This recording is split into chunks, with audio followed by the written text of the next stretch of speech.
ओम नमः शिवाय। ओम नमः शिवाय। इस अप्सरा साधना में आपको ना ही तो मंत्र जाप करना पड़ेगा, ना ही आपको बैठना पड़ेगा, ना ही आपको सुरक्षा मंत्र लगाने की ज़रूरत है। और बहुत सारी बातें हैं जो हम इस साधना में आपको बताने वाले हैं, जो कि बहुत शॉर्टकट रास्ते से हम आपको ये अप्सरा साधना देने वाले हैं। क्या नियम है, क्या नियम बनते हैं, क्या लगते हैं, पूरा विस्तार के साथ बताएंगे। तो बने रहिए हमारे साथ, आगे बढ़ते हैं। सबसे पहले आपने एक अच्छी सी सुंदर सी तस्वीर लेनी है। तो तस्वीर किसकी लेनी है? किसी लेडीज़ की लेनी है। तस्वीर आपने बहुत ज़्यादा सुंदर तस्वीर लेनी है, जो हम इस साधना में उपयोग करने वाले हैं। और साथ ही साथ धूप, अगरबत्ती, दीपक, ये हमें सभी सामग्री, और साथ में एक इत्र की बोतल भी चाहिए, और साथ में संधूर भी चाहिए हमको। तो चलिए, ये सामग्री जब आपने सभी ज़रूरतमंद चीज़ें जो हमने आपको बताई है, ये आपने अपने पास रख ली। उसके बाद आपने जहाँ पर ये साधना करनी है उस जगह को सिलेक्ट करना है। जगह आप घर को छोड़कर अपने घर में ये साधना नहीं कर सकते। सभी को हम यही कहते हैं कि घर में साधना कोई भी जल्दी नहीं सिद्ध होती। घर में हो तो जाती है, लेकिन बहुत ज़्यादा टाइम लगता है। तो आजकल का जो 2025 चल रहा है, तो ये दौर जो है, जो बहुत ज़्यादा फास्ट चलता है, इसमें ज़्यादा टाइम लोग नहीं लगा सकते। तो इसीलिए जो हम शॉर्टकट रास्ते से आपको बताते हैं, वही साधना सिद्ध होती है। तो वो साधना कोई भी नॉर्मल इंसान भी किसी भी साधना को सिद्ध कर सकता है, लेकिन अपने घर में साधना हरगिज़ नहीं करना। घर से बाहर कर सकते हैं, जंगल में कर सकते हैं, खेत खलिहान में कर सकते हैं, कुएं के पास कर सकते हैं, नदी के किनारे कर सकते हैं, यहाँ तक कि शमशान घाट में भी कर सकते हैं, और मुर्दा घाट में भी कर सकते हैं। तो चलिए, अब आपने एक जगह को सिलेक्ट कर लिया। तो जगह आपने वो सेलेक्ट करनी है जहाँ पर आपको कोई जल्दी देख ना पाए, आता जाता है ना, वैसी जगह आपको चाहिए। जब आपने उस जगह को सिलेक्ट कर लिया कि मैं यहाँ पर साधना करने वाला हूँ, उसके बाद आपने वहाँ पर साफ़ सफाई करनी है। अगर गंदगी है, साफ़ सफाई करनी पड़ेगी। अगर नहीं गंदगी है, तो भी आपने साफ़ सफाई कर लेनी है। थोड़ा सा आपने इर्द गिर्द अपने साफ़ सफाई कर लेनी है। उसके बाद आपने क्या करना है, जो हमने आपको सामग्री बताई है, वो सामग्री सीधा ही लेकर आपने वहाँ पर जाना है जहाँ पर आपने साधना करनी है। और साधना से पहले जिस भी देवी देवता को मानते हैं, जो भी आपका देवी देवता है, जिस भी देवी देवता को मानते हैं, सबसे पहले उनसे आपने आज्ञा और अनुमति लेनी है। अगर आप आज्ञा अनुमति नहीं लेंगे, हो सकता है साधना ना ही सिद्ध हो। जो हमारे देवी देवता होते हैं, जब हम इनको छोड़कर और काम करने लगते हैं, इनको बिना पूछे, बिना आज्ञा से, तो वो काम कभी भी सफल नहीं होता। ठीक है, तो इसीलिए आपने जिस भी देवी देवता को मानते हैं, अपने देवी देवता से आज्ञा अनुमति ले लेनी है। जब आपने अपने देवी देवता से आज्ञा अनुमति ले ली, उसके बाद अपने गुरु से आज्ञा लेनी है। अगर आपका गुरु है तो ठीक है, अगर नहीं है तो शिव शंकर जी को गुरु मानकर आप उनसे भी आज्ञा अनुमति ले सकते हैं। जब आपने ये सभी आज्ञा अनुमति ले ली, उसके बाद बारी आती है अप्सरा की साधना पर। उसके बाद आपने वहाँ पर चले जाना है जहाँ पर आपने साधना करनी है। तो सबसे पहले आपने साफ सफाई करनी है जाकर। वहाँ पर आपने बैठना भी नहीं है, कुछ भी नहीं करना। सीधा ही आपने जो तस्वीर ली है, छोटा सा आपने पीला कपड़ा लेना है, उनके ऊपर तस्वीर को समर्पित करेंगे। जब आपने तस्वीर को रख दिया, उसके बाद जो आपने सभी भी सामग्री ली है, उस सामग्री को पीले कपड़े के ऊपर रख देंगे। जब आपने रख दिया, तो सबसे पहले आपने दीपक जलाना है। दीपक कैसे जलाएंगे? अप्सरा का आपने आवाहन करना है। तो आवाहन कैसे करेंगे हम बताते हैं आपको। जैसे हम आपको बता रहे हैं, अगर आप वैसे करेंगे तो साधना 100% सिद्ध होनी। कामाख्या अप्सरा, आपका आवाहन करता हूँ, आपके नाम का दीपक जलाने वाला हूँ। इस दीपक को प्रवान कीजिए और इस दीपक को लगाने की आज्ञा अनुमति दीजिए। ऐसे आपने 5 बार आज्ञा अनुमति लेनी है, और 5 बार ही आपने उस अप्सरा का आवाहन करना है। इस अप्सरा की हम साधना तब बताते हैं जब पता चलता है कि किसी को भी कोई बेनिफिट नहीं मिलता। तो ये साधना है जो सबसे जल्दी सिद्ध होती है, इसीलिए ये अप्सरा साधना हम आपको बता रहे हैं। जब आपने आवाहन करके दीपक जला दिया, उसके बाद हाँ, एक बात और बता दूं, जो दीपक लेना है, दीपक आप बड़ा भी ले सकते हैं, छोटा भी ले सकते हैं। और रुई नॉर्मल चलेगी, जो आम हमारे डॉक्टरों के पास घरों में होती है, दुकानदारों के पास।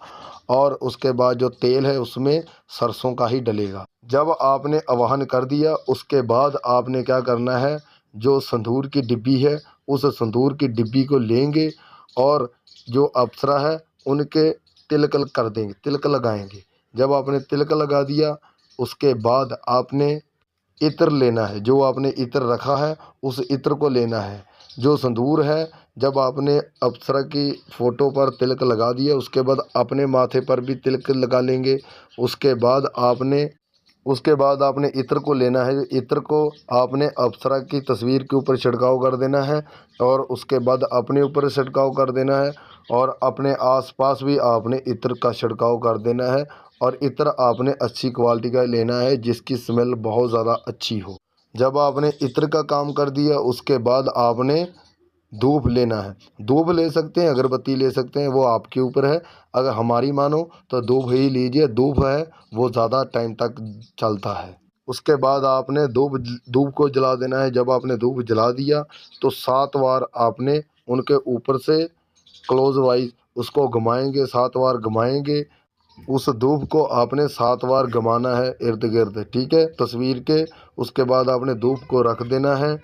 जब आपने ये सभी काम कर दिया, इस काम को आप धरती ज़मीन पर भी बैठकर कर सकते हैं। आसन की कोई ज़रूरत नहीं है, ज़मीन पर आप ज़मीन पर ही बैठ सकते हैं। उसके बाद आपने 21 बार, टोटल 21 बार आपने छोटा सा मंत्र जाप करना है। इसी अप्सरा का छोटा सा है, वो भी 21 बार ही जाप करना है, ज़्यादा टाइम नहीं। मंत्र बता देते हैं कौन सा है। कमाख्या अप्सरा प्रत्यक्षीकरण अगच्छा गच्छ स्वाहा।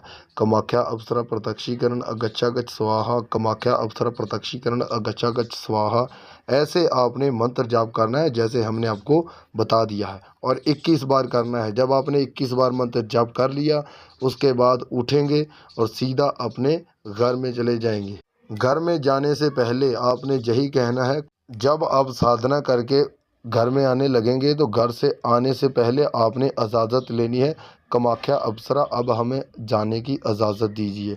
ऐसे आपने करना है, जैसे आपने पहले दिन करना है विधि विधान, वैसे ही आपने लगातार 11 दिन तक करना है।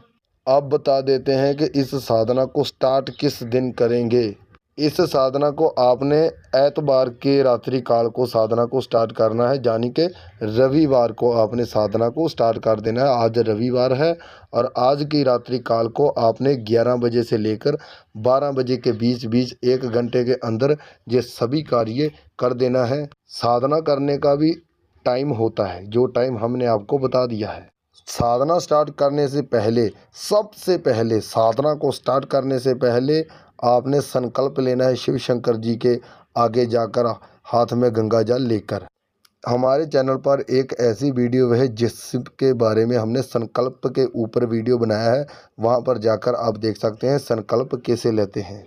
संकल्प लेकर ही साधना को स्टार्ट किया जाता है और संकल्प के अंदर ही बताया जाता है कि इस देवी को हमने किस रूप में सिद्ध करना है।